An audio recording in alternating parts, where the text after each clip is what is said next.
What's going on, everyone? It's Mike back again, and I don't know what to call this show. I'm not calling it the Mike and Millsy show. I almost want to call it the match reaction, almost, to be honest. I asked Millsy literally 10 minutes ago if he would be free to hop on a stream. He's locked the family up. They're melting inside.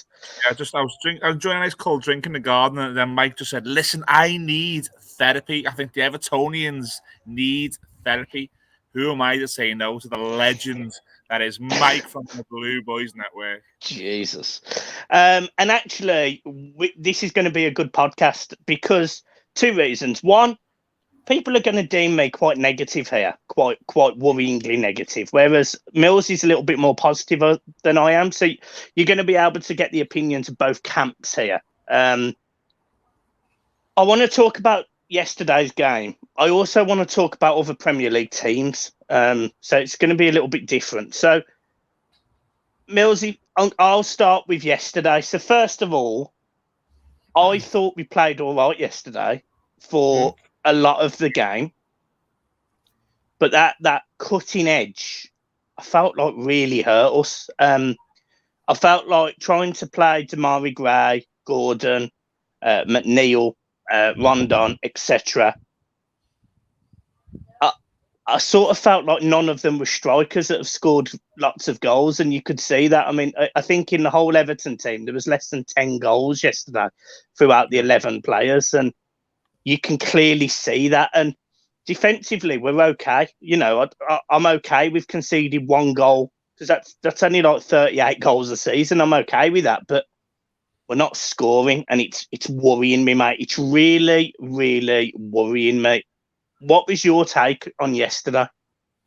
I can't disagree with nearly everything you've said there. I'd probably go a little bit stronger.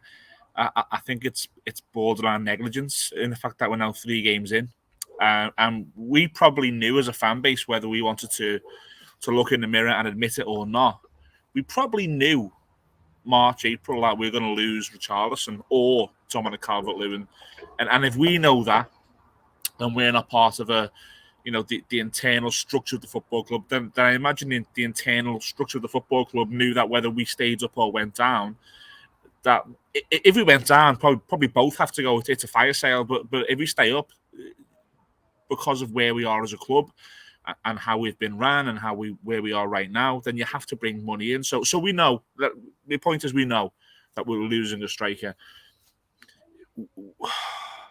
To be 3 games in and not replace that person, and it just looks now we're either going to sign Broja or Broja on loan in the last week of the season, or we're going to bring in somebody in a panic. You can't. Lessons aren't being learned here, mate. They're not. I mean, we're going into a situation where we know how important points are. You know, as I console my wife for 3 points last season. Don't tell her that, but I would have. It was that close. And we're pissing points away early doors already. We arguably with a striker would have got a result last week. We definitely with a striker yesterday against Forest would have won the game, because you looked at the amount of shots that we had, and we tested the keeper, and he was making saves. And even at 1-1 late on, it was Everton. If anyone's going to win the game, it's Everton, and you just want someone in there. So. Yeah, I'm looking at the team, and I'm not seeing. I'm not alarmed by areas that I'm seeing. I'm seeing a couple of holes. I think one of the major holes is obviously the striker. The hole for me is a number 6, a whole midfield player, because there's a massive gap in between.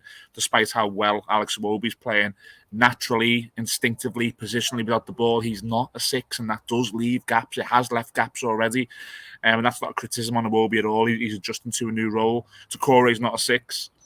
Despite watching Tom Davies for 6 years, I don't know if he's a 6, an 8, a 10, a 3, a 1, a 9. I've got no idea what Tom Davies is, because he's never really grown into a role. He's always been shoehorned in as and when. But yet, the major one is there's no goals in that team. Most teams, arguably even the best teams, will concede a goal. They will concede a goal, and that happens. But when that game swings in your favour, which it always does, and you've got the ball and you're pushing that team back, if you haven't got that man to put the ball in the net, you're not going to win the football game. It's that simple. And we relied on a winger yesterday, or a couple of wingers at certain times in the game to play as a 9. And I think Damari Gray had a really, really good game. But you can't rely on Damari Gray to be your number 9. He's not going to put double figures on the board. Damari Gray, you can play him as a 9 and he wouldn't put double figures on the board. It's not his game. He naturally looks to link up. He naturally looks to latch on. He's a creative player. He's not a finisher. And that difference in mentality on a football pitch of finishing and creativity, we ain't got the finish at the minute. And I think you're right to be a bit worried at the moment. And I'd go as far as saying at the moment it's borderline negligence that's put us in this position. Yeah, it's mad because we saw yesterday, we saw Anthony Gordon shooting from outside the box. We saw him cutting in on the right-hand side, beating a defender and literally passing it to Dean Henderson. And where that is abundantly obvious is a striker has that presence to go, do you know what, actually, I can slot that to the left of him, I can slot that to the right of him. I'm not going to sit here and say Dominic Calvert-Lewin is one of the best strikers I've ever seen in an Everton shirt, because he's not. Yeah. But he does at least score goals, at least from crosses. He'll score a goal. I think we'd have scored against Chelsea. I think we'd have probably scored against Villa. I think Calvert-Lewin would have scored in both of those games from 2 crosses that were put into the box in either game. Yesterday, it felt like each player was trying to take the game by the scruff of the neck, and I was happy about that. But neither of them were good enough to consistently finish past the Dean Henderson, who, let's be honest, he's no mug as a goalkeeper. He's a very good goalkeeper, but the saves weren't particularly, difficult. It's not like he had to make a showstopper at any point. Yeah, and that's my worry. We can all start getting a little bit more excited when Calvert-Lewin's back. We can. But me and you said before Richarlison left that we needed another striker, and we can't rely on him because he does get injured. Yeah. There has been comments made about his mental fragility, and that is absolutely fine. Any human should be able to be taken out of the firing line at times. Absolutely, like if he needs it, take him out the firing line. But we haven't got a replacement. Our replacement is Rondon, and actually, I have criticised Rondon at times, but actually yesterday certainly wasn't his worst game at all. But you can clearly see that he hasn't started games of football because he wasn't in front of the defenders much, and he was having to do a lot of work in front of the defenders, i.e. on the turn, getting them shots off, which he did on 2 or 3 occasions, which is fine. But when I look at this, I look at a team that is fairly combative. I look at a team that played pretty football at times yesterday. I thought we played nice football. Yeah. I looked at a team that Anthony Gordon can run at defenders. I saw Damari Gray consistently beating players. Alex Iwobi in the middle of the park was like a ballerina at times. He was fantastic. Some of the pirouettes he was doing, his first touches, his lovely little passing. Iwobi's become undroppable for me. Doesn't matter who he plays alongside, but he plays in that centre midfield role as that 8, I think is fair to say. But even creatively, I worry without bringing in another creative player who is consistently able to pick out a pass or get you an assist.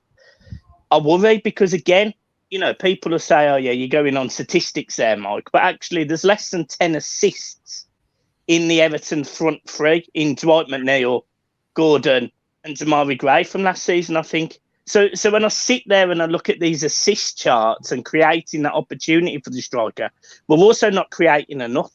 So when you hear that players like Ismail Sarr is going to Aston Villa, and you hear that Maxwell Cornet, instead of Dwight McNeil, has ended up at West Ham, and we've ended up with Dwight McNeil, who I'm never going to sit and hammer someone after 3 weeks of putting a blue shirt on, but I need to see a lot more from him. That's all I'm going to say. I need to see a lot more from him. I'm worried, mate. Like, I'm worried. Like, if you said to me right now, who are your bottom 3 to go down, Everton are in it. Like, for me, Everton are in it, because if the season stopped, even if we go and get a result against Brentford, which, by the way, at this point, and it sounds awful to say, I have no confidence in doing. Like, because of last season's away form and how poor we was, I don't feel like we win anywhere. And that really worries me. I've never been an Everton fan that has sat there and gone, I can't see Everton winning a game of football this season, which obviously we will. But I don't know where it is. I feel lost. Like the club, it's so broken. I'm so worried. And I sit here and I'm just, I haven't got unless you are going to get me a creative number 10 and a goal scorer who will consistently score 15 goals without getting injured, I think we're going down. Well, that's where it is. You've just said that you don't know where it's coming from, and the only place it's coming from is now that the market is still open, because the team that are playing at the moment, unless you somehow get Dominic Calvert-Lewin on the pitch every week, which I don't think any player, never mind Dominic Calvert-Lewin, you can guarantee getting them on the pitch every week. Then yeah, but because the window is open, I've just got that little bit. I've just got that little bit of optimism that we will end the window stronger. I don't agree with the approach. Like I've started the video there. I don't agree with the approach that we're now 3 games in and we're going into a cup game this week, which has got banana skin all over it, and people will jump on that if it happens. I don't agree that we're in this position now. Like I said, it's borderline negligence. However, the window hasn't closed. We have to go and get goals. Is it Breuer? I don't know. Is it, the Ajax kid Kudus? I don't know. I just have some faith that we might bring something in. I've likened it on your show in the past, Mike, to when we brought Lukaku in. I think that was 3 or 4 games into a season, and we got, on deadline day, things happen on deadline day. If things didn't happen, then Sky Sports News wouldn't be a program because no one would watch it. On deadline day, things happen, and we have to be active in the next 10 days. And what you want is exactly what we need. We need creativity and we need goals, because at the moment, Luca Dean is tied with Damari Gray as our top goal scorer 3 games in, and one player doesn't even play for us. It is just at the moment. And I can understand why fans such as yourself are maybe looking at it and can't see much positivity. I'm hanging my hat on the fact that the window is still open. If we don't do bits in this window now, if we do not bring goals into that team, I'll be in yours, crying my eyes out. Me, you, and the dog. I'll be sitting there just with a bottle of vodka, some pedigree chum, and it'll be a terrible 8-9 months. And we'll live stream it. Anyone who wants to join in, we'll Patreon it, £2 a month just to get us. No. The short answer is, Mike, I just think whilst the window's open, that I do have, and it's proper Evertonian, the hope that kills you. I've just got some hope that we might just do some bits that when we go into September. Look, and this sounds shit, write the derby off, write that Merseyside derby off, but then let's go into September, let's go into getting some points on the board, move into October, move into November. I just think if we do the right moves in the next 10 days, things will generally start to look a lot better. Let's just go back to yesterday. That's all of those comments are fair. Mashiri made that comment, didn't they? Judge me at the end of the window, and I made this post the other day, and I know you saw it. I want to judge you at the start of a season, because that's when I personally feel that a team should be ready for game 1. And then in 4 games' time, that's when you need to make your little tweaks. Maybe you saw something that isn't quite right and you want to change that. But as of week 1, that's your game plan. If we were talking fantasy football world here, week 1, your team is ready. And by week 4, you might be playing your wild card and changing it about a bit. Yeah. And that's how I see the transfer window and the start of the season. And clearly, not a lot of people see it like that. Clearly, Premier League managers don't see it the way I see it. Fair enough. I am not paid the money they are and made the decisions they are. Do you not think at the moment it's the most unperfect storm? The fact that we've had such terrible transfer windows, and arguably whether we do or don't at the end of the window, I think there's probably an attempt to learn from that. if we threw money at somebody, and I'm playing devil's advocate here, and it didn't work, they'd be hung out to dry again.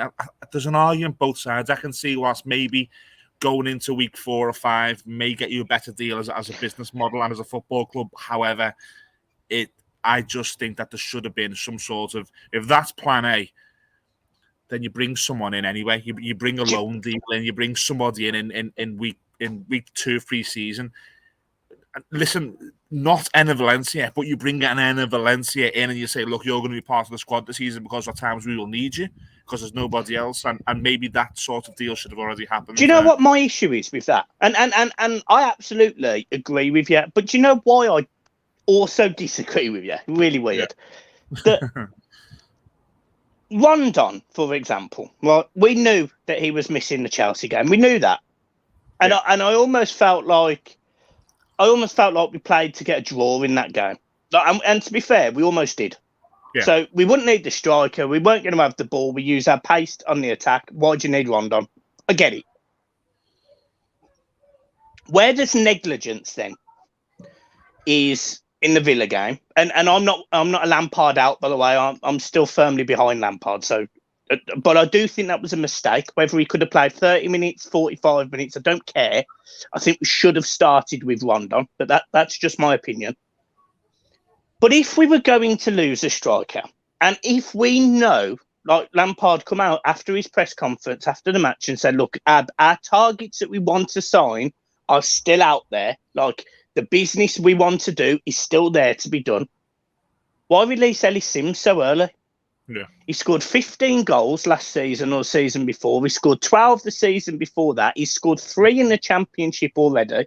Now, I'm not sitting here and saying he's the solution to our problems. He's not. He's not. He needs to go out and get loan experience. He needs to play more football. I'm absolutely fine with that. But loan him at the end of the window, not the start of the window.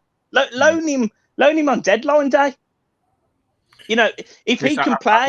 I've not understood Everton loan deals since. I don't know why we loaned Matty Pennington for 7, 8 years. I don't know why we loaned Luke Garbett out for 5 or 6 years. I have no idea why Mo Bezic was loaned out before he turns up in your mum's college one day and he's doing. I've never understood it. I don't understand why Ellis Sims.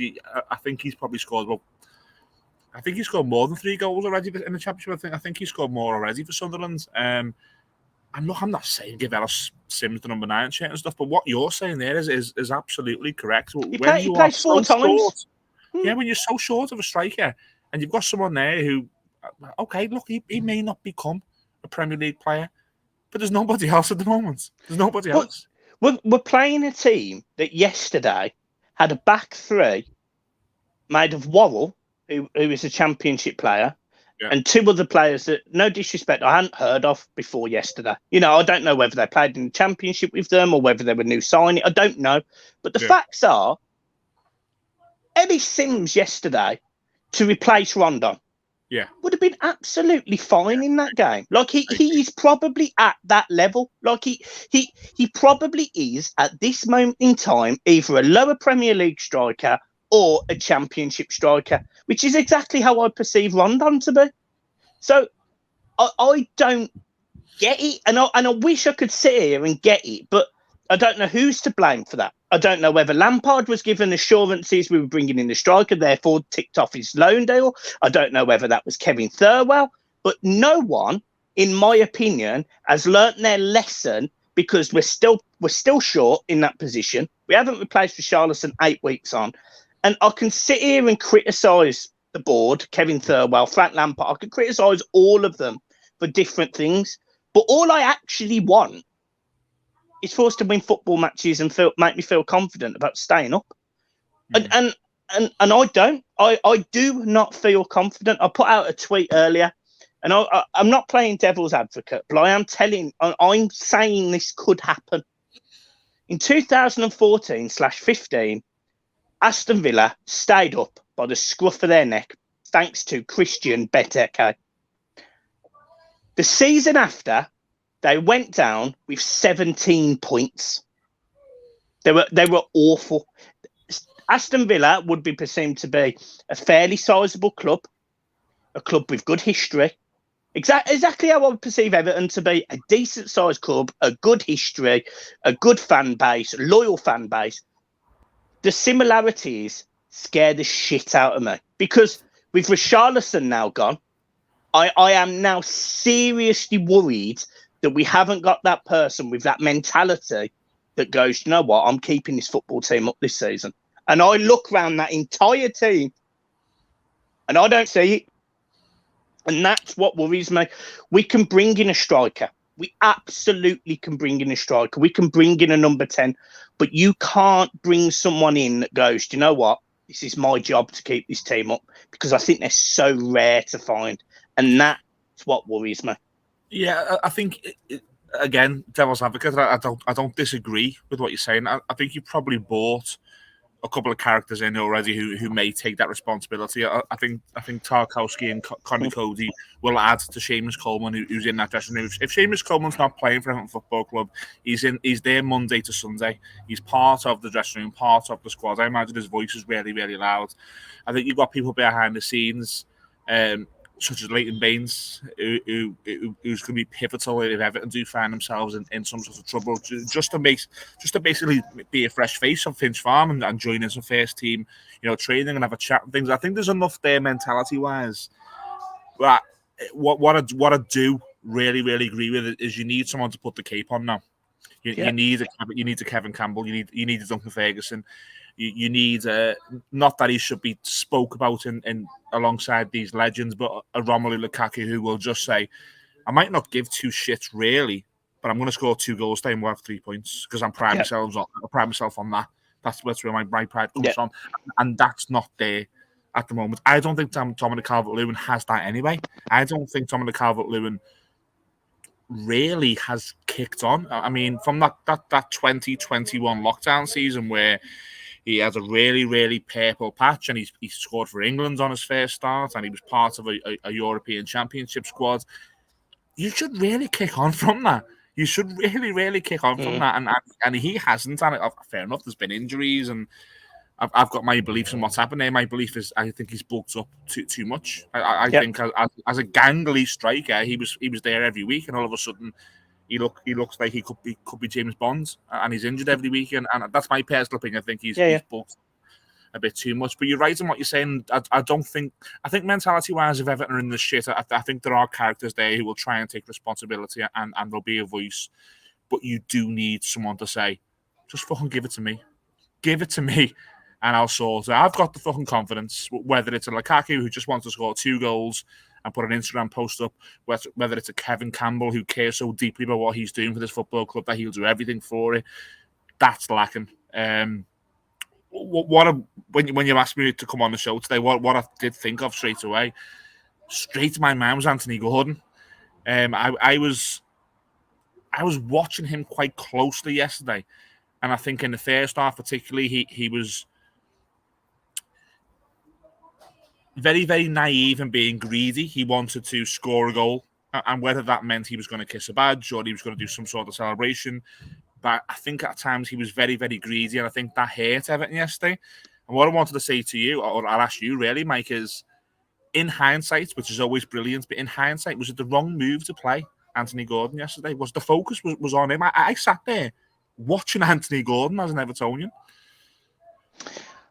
So the reason why I think he played is I think Everton are playing devil's advocate with Chelsea, saying he's not for sale unless you make an absolute blockbuster offer, which I suspect weirdly, because I actually don't think 45 million is not blockbuster enough. Like I feel like 45 million pound we should have drove him there, and that's not a dig at Gordon, by the way. But you are right. Yesterday, he wanted to be the main man yesterday, and which is what we've kind of just spoke about. But the issue with Gordon is he can absolutely be the main man. He can go and beat people. He can do that little trick around the corner, and where he's falling down is it sounds awful, but he's shooting instead of looking for that pass, looking for that person who's in a better space. So, for example, there was that moment I seem to think it was in the second half. Don't hold me to that. But the moment was he's on the right-hand side of the box. Depending on where you sit in the ground, it might be the left-hand side. But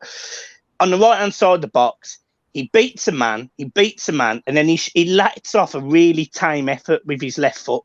It's a really tame effort. But actually, if he'd have just kept his head up in front of him, because he's taken those two defenders out of the game and the goalkeeper slightly out of position, he literally has a 4-foot pass to Iwobi, who I think would have a completely clear shot on goal. Yeah, and I remember it. Second half it was. I remember it. And it wasn't. I was away. I was in Blackpool, so I watched the game on TV. So when I watched that in real time, it shocked me how many people didn't comment on the fact that he didn't pass. He shot, and I almost like the fact he was greedy in shooting. But I want to see Everton Football Club win games, and if I feel like we're going to finish 10th, 9th, 8th, then let your shots off, mate. Go and crack on. It's like that bringing on the kid at 4-0 up. Go on, have the best 10 minutes of your life, mate. Enjoy it. We need points. We need goals, and he's not the best fitted in that moment to do that. So I absolutely agree with you. And my other point with Gordon is I admire the fact that he did want to take that game by the scruff of the neck. Like, I admire that of him. But there is no smoke without fire. And the facts are, at some point last week, he made a comment to someone that suggested he didn't want to play for Everton. Not that he doesn't love Everton, not that he doesn't respect Everton, not that Everton on his club, but that he wants to go and play for another team that have got different ambitions to Everton. And I don't fault him for that at all. Like, I will never criticise someone for showing ambition. I didn't with Garner, I didn't with Lukaku. I didn't. I did with Ross, but not because of his ambition, but because of the way he left. Yeah. With Gordon, he said that a week ago. And there was a real chance yesterday, because of the type of player he was, that he could have got injured, which meant this 48 million, this 50 million pound might be off the table. Now, I think he's gone. I think he's leaving. I think it was obvious in Frank's press conference. I think Everton need the money. I think he's become a saleable asset that Everton didn't expect to get 50 million for.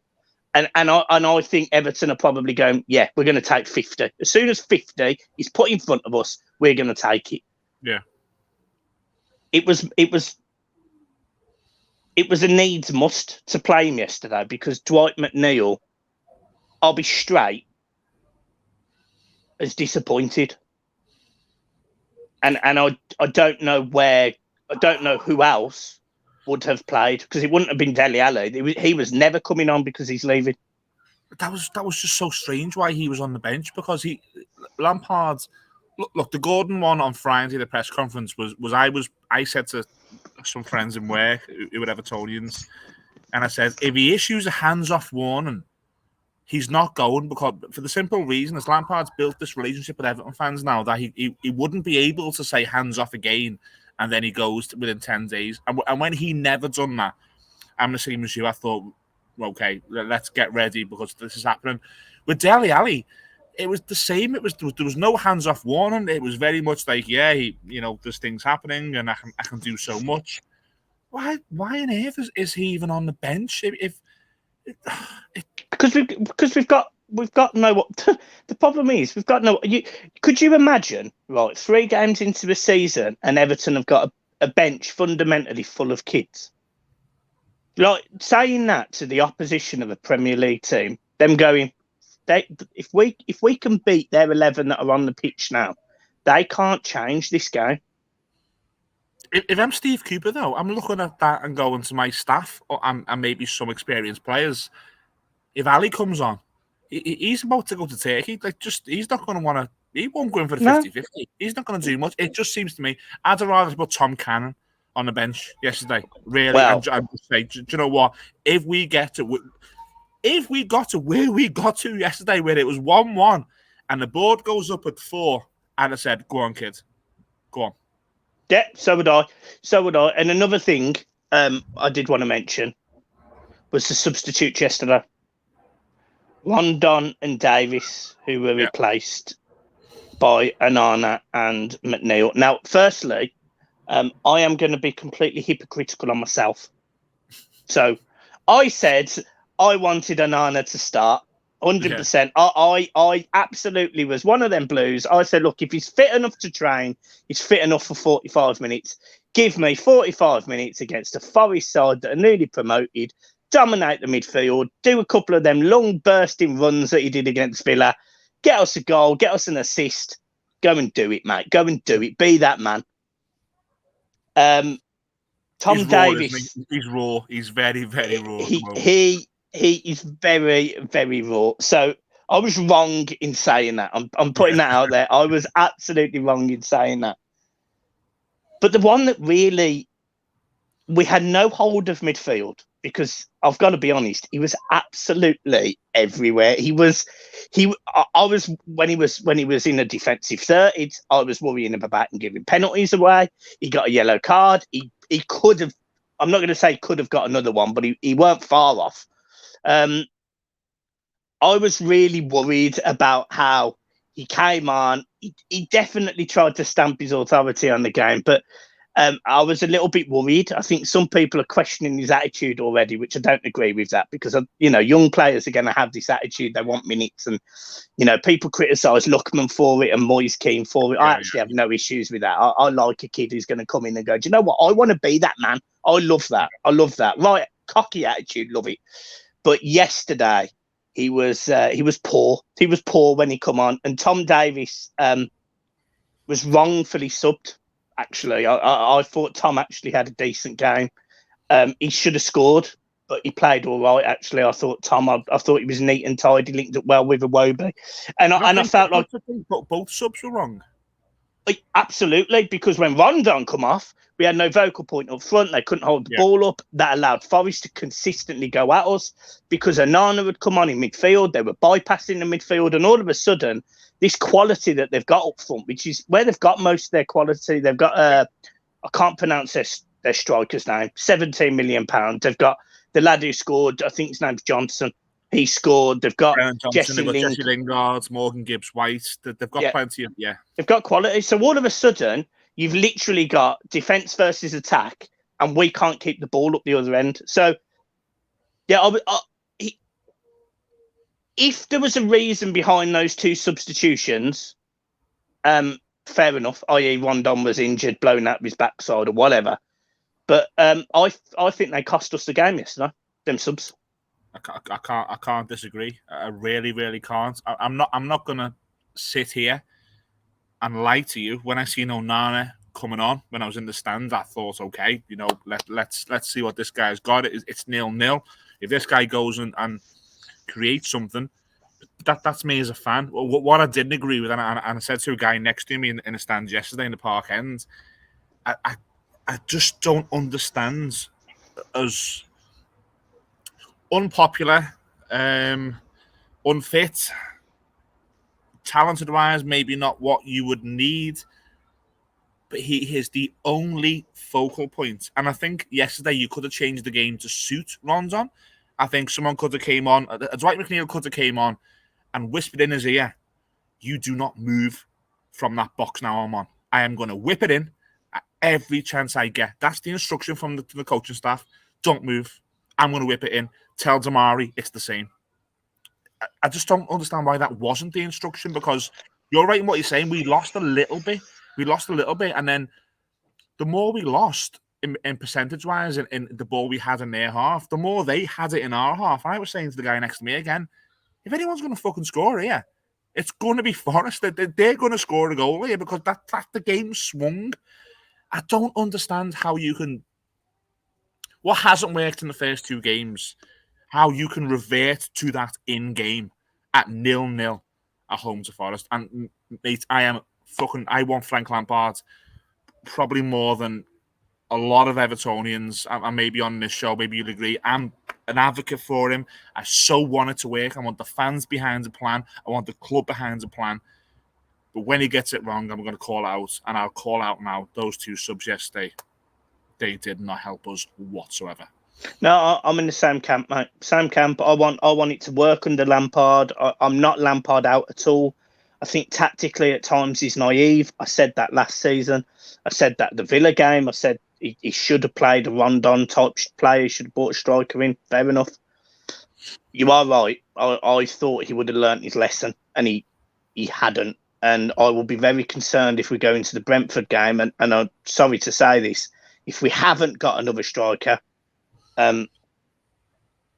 sounds awful, but I almost want to see Rondon on the pitch until he's crawling off it.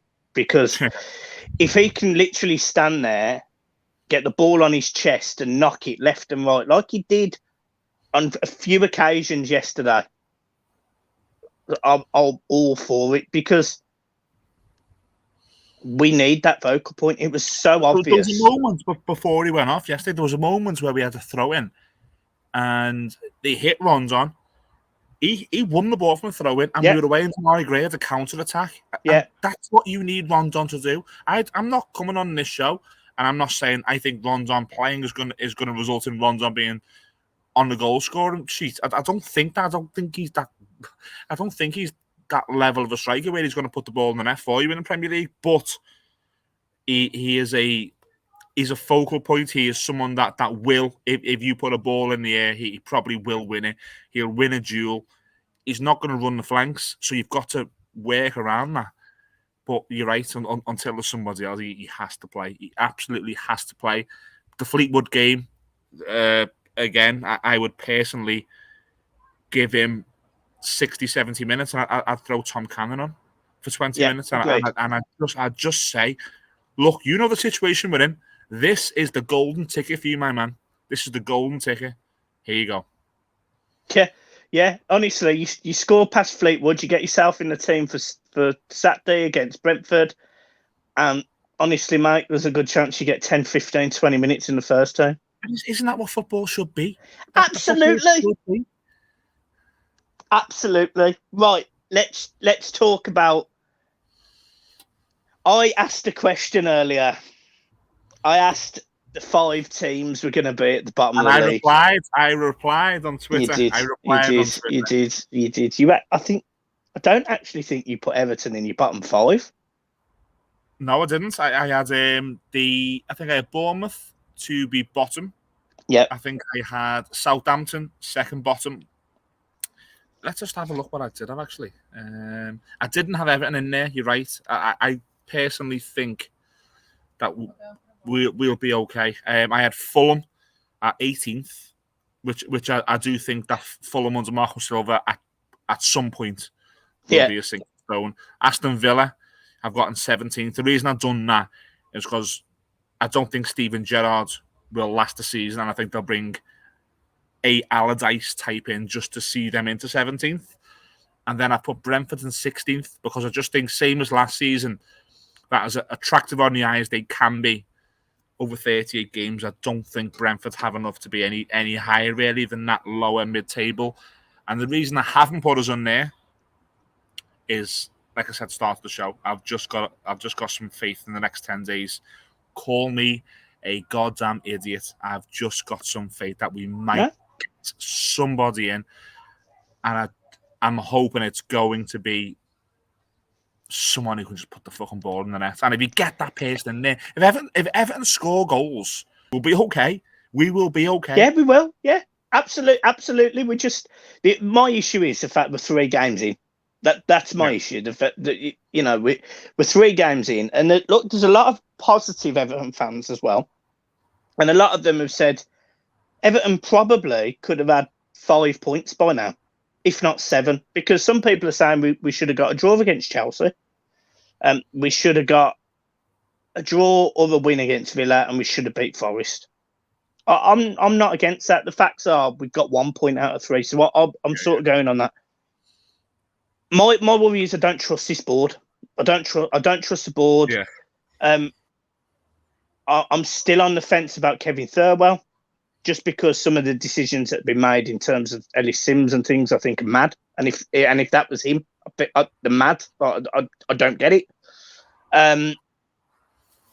So I am very much on the fence. We've been linked with a couple of strikers, Broja or Broa, however you call him.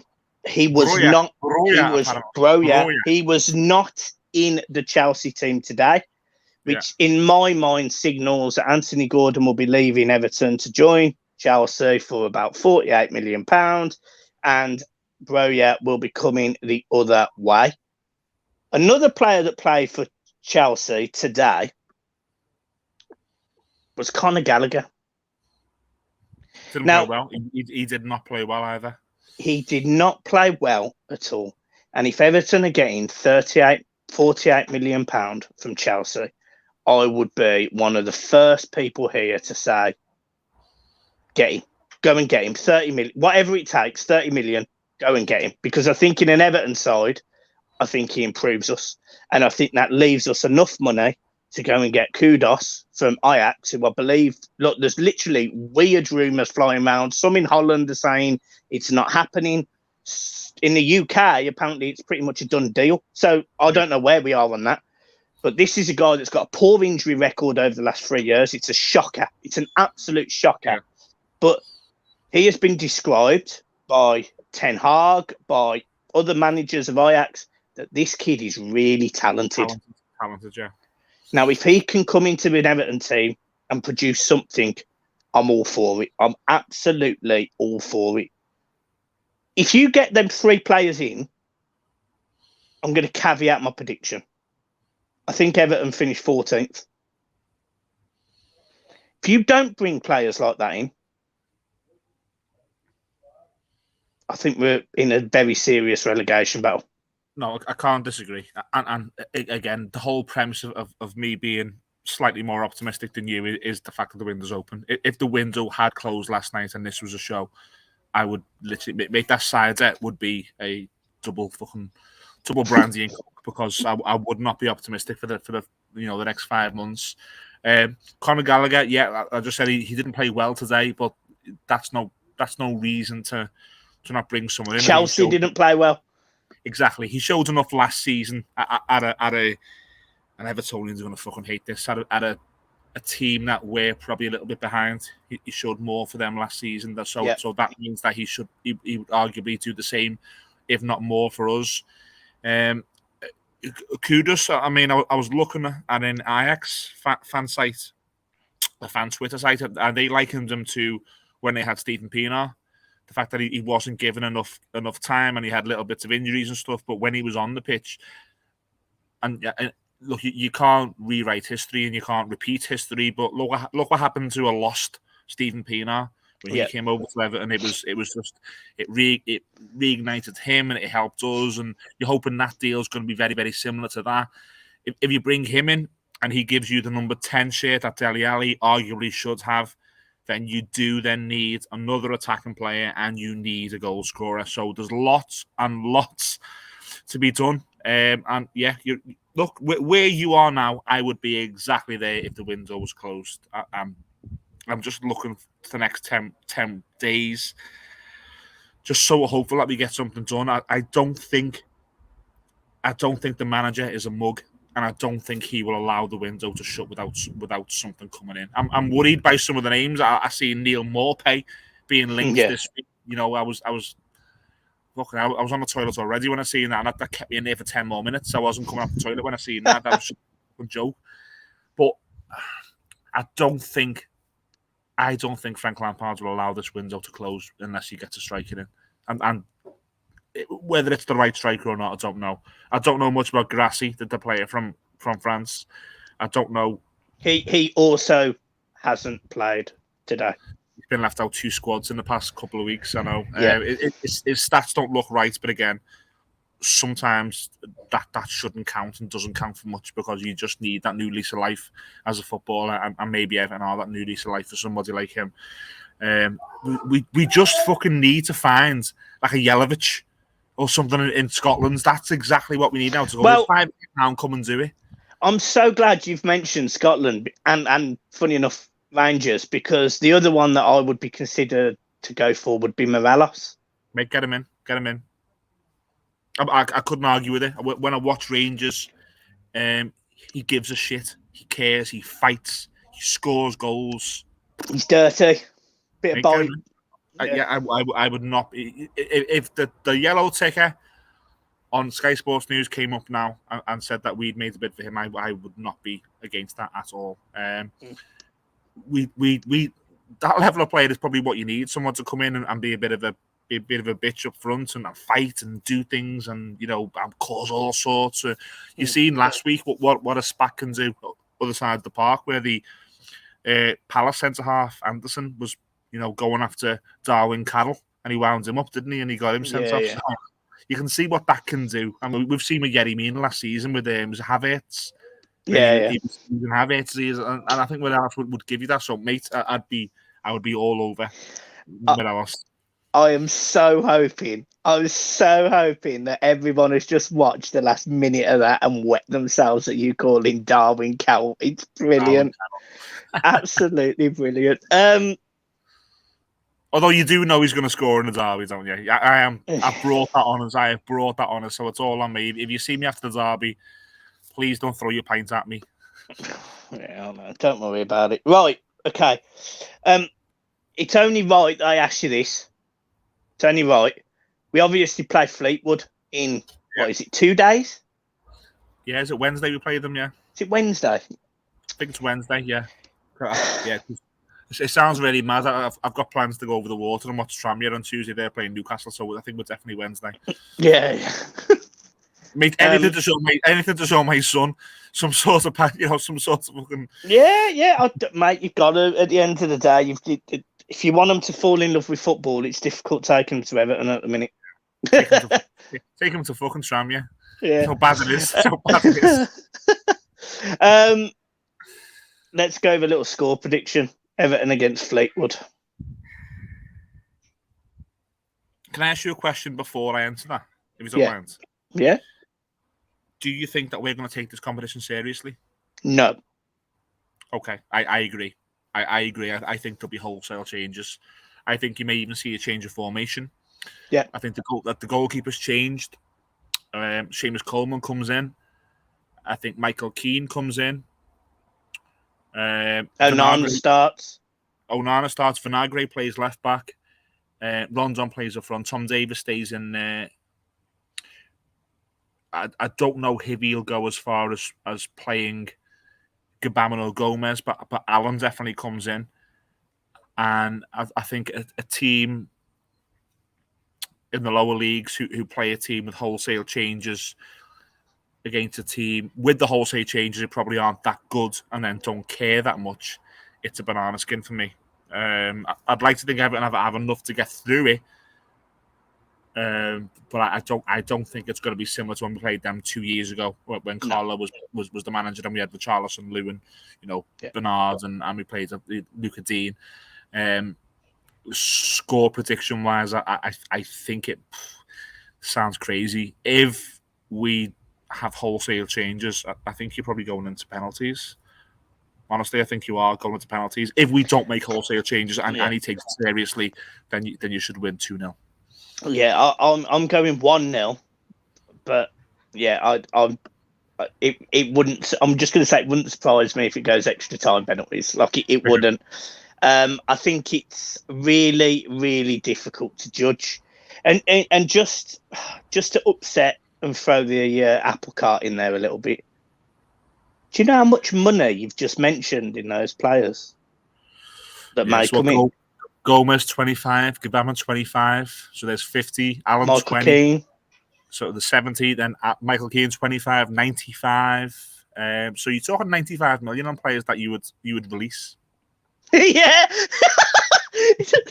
Honestly, we are toilet, man. We are absolutely toilet. If you didn't laugh, you would cry. Honestly. Oh, Millsy, you've made me more positive. I don't know how. I feel worse. So you've made me more positive. I all of a sudden think we're going to have a European challenge on our hands here, and I'm going to put the last point out there.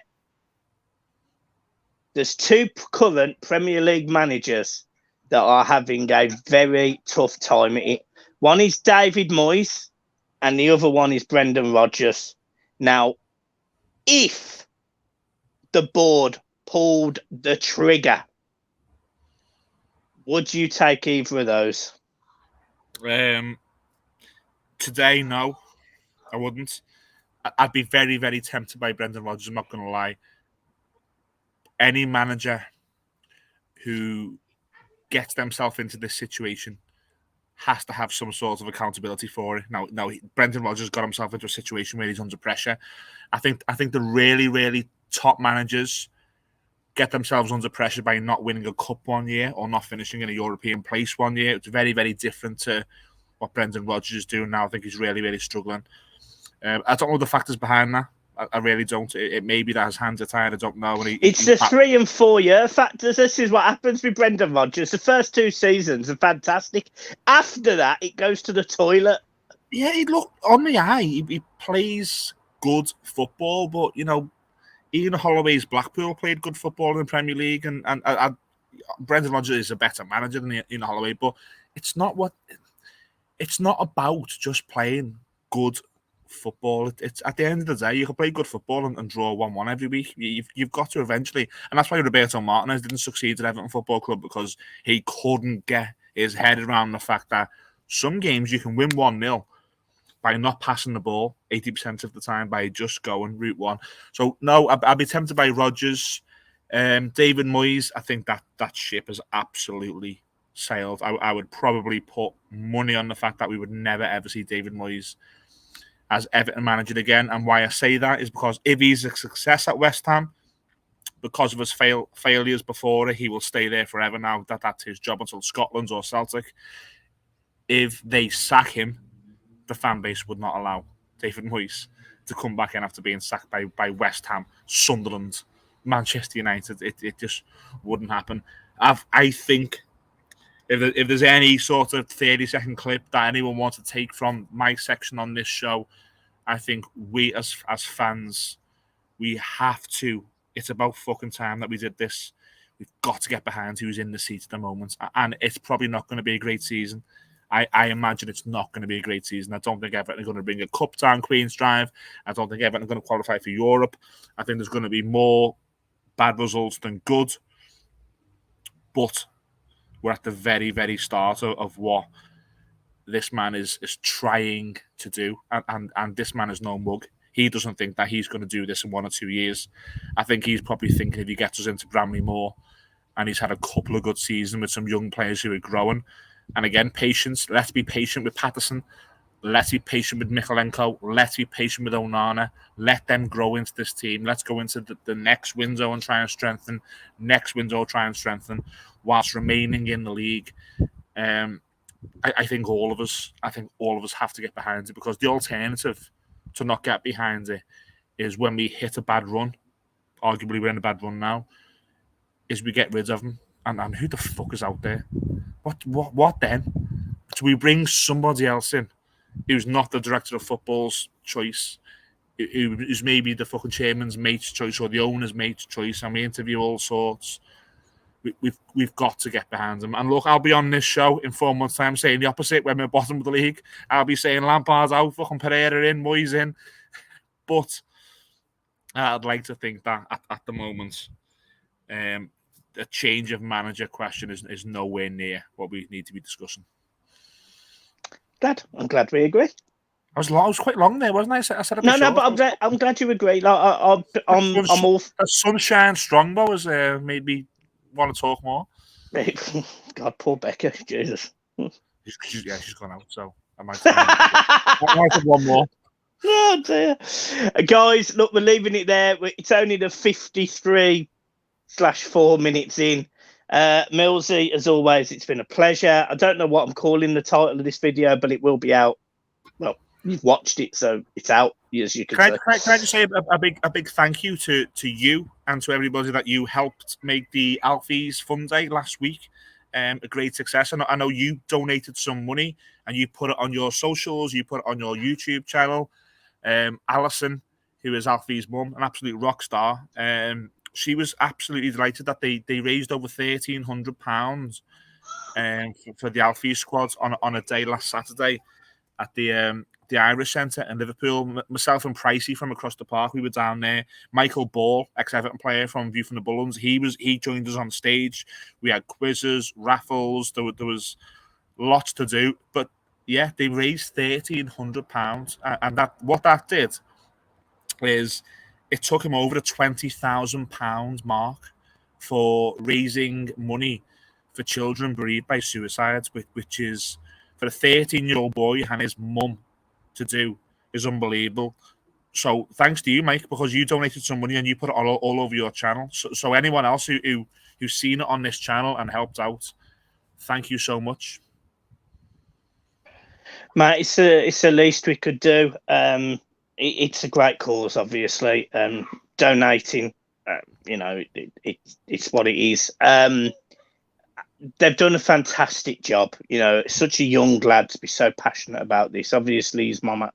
It goes without saying that we would always support that. And I also want to go a little bit further about the thoughts behind things like suicide. Is obviously mental health is incredibly challenging. It's an horrendous topic, and a lot of people get upset about it and don't know how to talk about it. And even men and women, they don't know how to speak about how they're feeling, and therefore they get in this situation and they hide these problems from loved ones. And the unfortunate happens. They feel that there's no way out. And I just want to say to people that there absolutely is. You just need to talk to people. You literally simply need to have a conversation with someone. And although those problems won't just evaporate, they won't disappear, those problems become somebody else's problems, and those problems end up becoming other people's problems. And those people help guide you through and make you see the light at the end of a tunnel. And this channel, and I know Millsy, and I know Across the Park, and I know all of the other content creators. There was a fantastic podcast earlier on another channel. I'm sure it's called Talking. I don't know what it's called. Everton or something. I know what you're talking about. There was a mental health podcast. Yeah, they're a new channel. And they're doing absolutely fantastic. I'll put the link for their channel in the description below as well, because I don't want to discredit them. They were absolutely brilliant. Go over and watch their video. But there is a deeper side to this, and the world isn't getting easier for people. It's getting worse financially. It's getting more difficult. We talk about gas and electric now like it's a luxury rather than feeding our children, etc. It's horrendous stuff. So just reach out to people. Let people support you. It could be that your neighbour, if you've got financial problems, it could be your neighbour offers to give you a couple of tins of beans and some bread to feed the kids. It doesn't matter what it is. Let people help. That is all I will say. Mate, that could be us on Twitter. I met Mike through social media. Mike's one of my friends now. That's through social media. So I know Mike through social media. Message Mike. Message me. If anyone's sitting there one night and the thoughts are going and the racing and we're not in a good place, mate, my favourite shows are Breaking Bad and Scrubs. Inbox me and talk about it. I support Everton. Talk to you about Everton Football Club. You want to talk about something else? Talk to you about it. I work in the legal sector. You want to be really, really boring? We'll talk legal. And Mike is the absolute same. Mike's a diamond of a lad. So for me, not talking to you, Mike, but DMs are open. If anyone on this is sitting there watching tonight and you fancy DMing me on Twitter, please find me and by all means do it. And I'm happy to have a conversation. I can chat for fucking England, like you can see on this channel. I'll be in your ear all night. Absolutely. So, guys, look, I'm leaving it there. It's a really poignant note. I actually might put a little piece at the start of this video to watch that bit first. I actually might cut this bit out and put it there. So, guys, it's been a pleasure as always. Make sure you hit the like and subscribe button. Make sure you follow Millsy on all of his socials. Is it ATP Mills? I always forget which way it goes round. Yes. So listen, I'm 37, so I'm gone. Like when I was hip and young, it was MySpace and MSN. So I'm way beyond all that. So I've got a Twitter. It's at Ian ATP for Across the Park. Yeah, by all means, give me a follow, give me a message, of course. Yeah, good guys. And make sure you hit them up on YouTube as well. Match reactions, match previews, match reactions when it's not too windy. Just don't hold the wind against them. I mean, I was really getting into it and then I couldn't hear it. I was like, no! No, yeah, it didn't go that. We got some complaints over that wind swept. You need to get one of them mics. You need to get a mic. Mate, I am absolutely trying. I'm trying. If anyone tried to watch the instant match reaction yesterday and couldn't hear us, I'm so sorry. You missed out an absolute classic Mills rant on the game. But I've given it to you on the Blue Boys Network instead. Yeah, that's it. Yeah, guys, I'll see you soon. Keep smiling. Peace. Up the fucking toffees.